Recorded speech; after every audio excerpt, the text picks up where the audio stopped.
আজকে তোমাদের সাথে আমি ইলিশ রান্নার রেসিপি শেয়ার করব। আসসালামু আলাইকুম, সবাই কেমন আছো? আশা করি সবাই অনেক বেশি ভালো আছো। প্রথমে এখানে ইলিশ মাছগুলো কেটে নিব ভালোভাবে। এটা হচ্ছে চাঁদপুরের ইলিশ।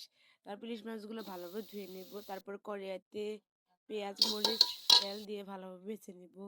তারপরে এখানে টমেটো দিয়ে ভালোভাবে ভেজে নেব। তারপর হলুদ, মরিচ, লবণ, আদা আদা, জিরা, রসুন এগুলো গুঁড়ো দিয়ে ভালোভাবে নেড়ে নেব। তারপর পানি দিয়ে ভালোভাবে কষাবো।